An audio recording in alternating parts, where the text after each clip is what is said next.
Continuamos con esta emisión en directo y vamos rápidamente a conocer qué es lo que ocurre en el mundo con el recorrido que nos tiene preparado nuestra compañera María Alejandra Martínez. Así es, William, damos paso de inmediato a estas noticias, luego que el presidente de Colombia, Juan Manuel Santos, anunciara que dio la orden de suspender por un mes los bombardeos sobre los campamentos de las FARC. El país se mantiene a la expectativa de la realización de este alto al fuego temporal. La principal guerrilla colombiana inició el diciembre pasado un cese unilateral e indefinido del fuego. En cuanto al cese al fuego unilateral e indefinido que anunciaron las FARC el 18 de diciembre, hay que reconocer que lo vienen cumpliendo. Por esa razón, y para impulsar el desescalamiento del conflicto, he decidido dar la orden al ministro de Defensa y a los comandantes de las fuerzas de cesar los bombardeos sobre los campamentos de las FARC durante un mes. Agregó que al cabo del mes de la suspensión de bombardeos evaluará con los mandos militares si se mantiene la decisión. Las Fuerzas Armadas Revolucionarias de Colombia llevan adelante en Cuba diálogos de paz con el gobierno para poner fin a 50 años de combate interno. El conflicto armado colombiano, en el que han participado guerrillas de izquierda, paramilitares de derecha, fuerzas militares y bandas narcotraficantes, ha dejado al menos 220.000 muertos y más de 5 millones de desplazados, según cifras oficiales. El presidente venezolano Nicolás Maduro solicitó esta madrugada a la Asamblea Nacional una nueva ley habilitante para legislar por decreto en medio de la profunda crisis económica y el recrudecimiento de las tensiones con Estados Unidos. El presidente Maduro se dirigió al legislativo venezolano para que le otorguen superpoderes que le permitan legislar durante 6 meses. He venido a pedir una ley habilitante para enfrentar la agresión y la amenaza de la potencia más grande del mundo, los Estados Unidos de Norteamérica, contra esta hermosa patria venezolana, humilde pero digna. Aprobada en primera instancia, la ley deberá pasar un segundo voto para hacerse efectiva. El presidente socialista, cuya popularidad se desplomó a un 20%, también convocó a la población a participar de un ejercicio militar. Venezuela tiene fuerza para defenderse. Venezuela tiene fuerza para que esta patria no la toque nadie. Y Venezuela tiene que estar preparada, porque Venezuela no es ni puede ser jamás Libia, ni Irak. En una nueva escalada de la tensión bilateral, esta semana el presidente Barack Obama calificó la situación en el país sudamericano de amenaza extraordinaria e inusual a la seguridad nacional y la política externa de Estados Unidos. Un grupo de ciudadanos guatemaltecos se acercó a la Plaza Bolívar, ubicada en la Avenida Las Américas, con el fin de expresar sus inquietudes en relación a las recientes declaraciones del presidente de Estados Unidos, Barack Obama, en cuanto a Venezuela y el conflicto permanente entre ambas naciones. Se trata de un plantón de solidaridad con Venezuela ante las declaraciones del gobierno de Estados Unidos, que en sí mismas son una agresión que viola la soberanía nacional de Venezuela y que atenta contra la revolución bolivariana. Es decir, Venezuela no es ni será jamás una amenaza para Estados Unidos. Venezuela no es ni será jamás fuente de agresión para ningún país vecino, menos Estados Unidos. Y entonces parece ser un despropósito del gobierno norteamericano decir que Venezuela es un enemigo para la seguridad interna de Estados Unidos. Los cancilleres de la Unión de Naciones Suramericanas, UNASUR, se reunirán en Montevideo, Uruguay, para analizar las sanciones de Estados Unidos contra funcionarios venezolanos, anunció hoy el canciller de Ecuador, Ricardo Patiño. En la cita se preparará una cumbre de mandatarios del organismo para la próxima semana, cumbre que emitirá un procedimiento sobre la postura de Estados Unidos frente a la situación venezolana. Obama ordenó el lunes la aplicación de sanciones contra 7 funcionarios venezolanos y declaró emergencia nacional por el riesgo que supone la situación política venezolana para la nación. Y en otra información, 2 expertos franceses viajan a Villa Castelli, noreste de Argentina, para sumarse a la investigación sobre el choque de 2 helicópteros que causó 10 muertos. Los investigadores argentinos iniciaron su trabajo sobre los restos de los 2 helicópteros que chocaron causando 10 muertos, entre ellos 3 grandes deportistas franceses y 2 pilotos argentinos que participaban en la filmación de un reality show. 2 expertos franceses se sumarán al equipo en Villa Castelli, al noroeste de Argentina. Es un trabajo conjunto, ellos son nuestros pares en Francia, o sea que tienen acceso a todo lo que nosotros hacemos y trabajamos en conjunto, si bien la investigación está a cargo del grupo de la Argentina. Se trata del peor accidente en la historia de la telerrealidad. No hubo sobrevivientes.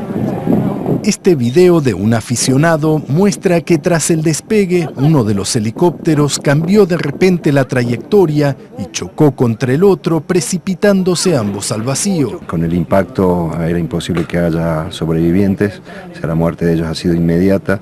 Yo llegué 15 minutos, 10 minutos después de que ocurrió el accidente y no había nada que hacer.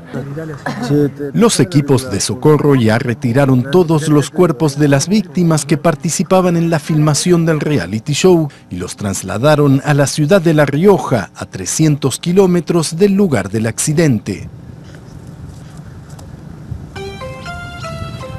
En Estados Unidos, 7 infantes de marina y 4 soldados desaparecieron anoche luego que un helicóptero militar estadounidense chocara durante un ejercicio militar nocturno en una base aérea en la Florida. La aeronave desapareció a eso de las 8:30 de la noche y unas 6 horas más tarde fueron avistados los escombros del accidente. Un oficial de información publica en la base y declaró que la búsqueda de los cuerpos continúan.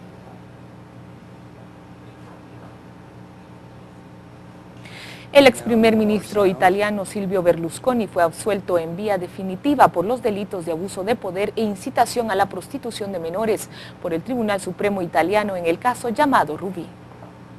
En el 2003, el Tribunal de Milán condenó en primera instancia a 7 años de prisión e inhabilitación perpetua para el ejercicio de un cargo público al ex primer ministro italiano considerado culpable de haber mantenido relaciones sexuales a cambio de dinero con la joven marroquí Karima Emargou, más conocida como Rubí Robacorazones, cuando ésta aún no había cumplido los 18 años. El ex caballero, como era conocido, recurrió la sentencia y un año más tarde, el Tribunal de Apelación de Milán le absolvió al dictaminar que el mandatario no tenía por qué saber que la joven era menor de edad.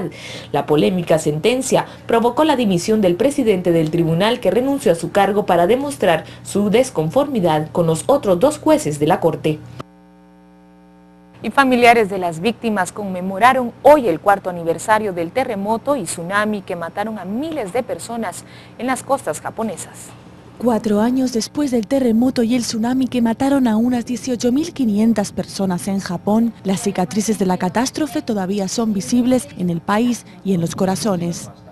En la ciudad de Natori, en la costa este del país, familiares se concentraron frente a la escuela donde 40 niños murieron durante el desastre. No me doy cuenta de que es 2011. No puedo ver más a mi hijo y eso no va a cambiar.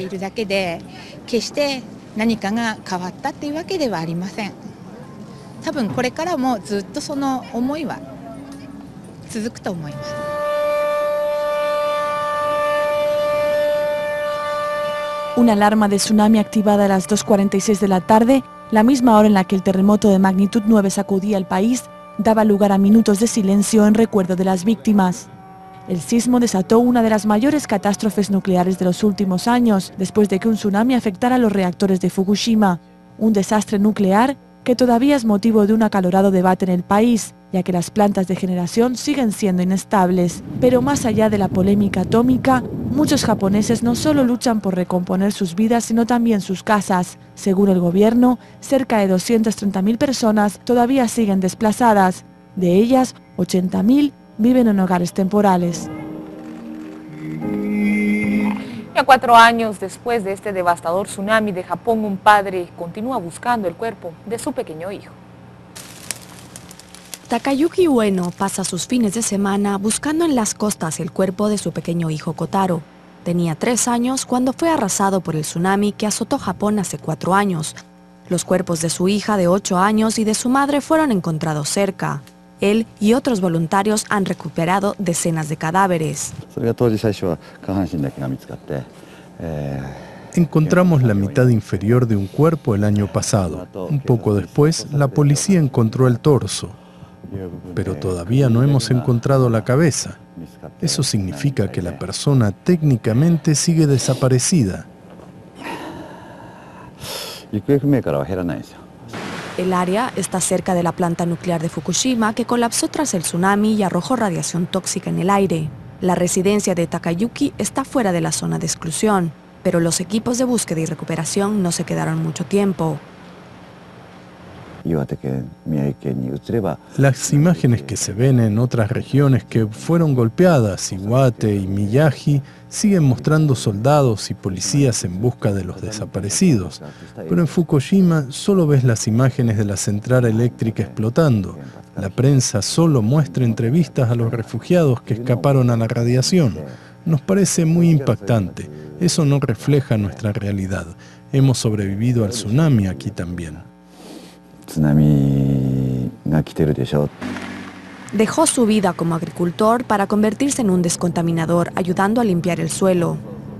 Hace 2 años construyó una nueva casa al lado de la que perdió en el tsunami.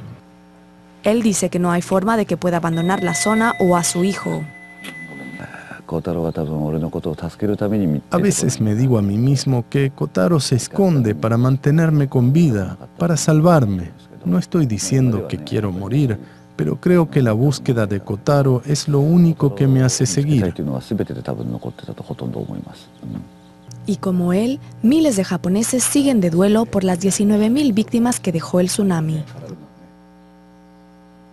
Así finalizamos con el acontecer mundial, pero los invito también a que nos sintonice a las 6 de la tarde. Al menos 3 personas pierden la vida dentro de cárcel hondureña por riña. Esta información se la ampliaremos en nuestro noticiero de las 6 de la tarde.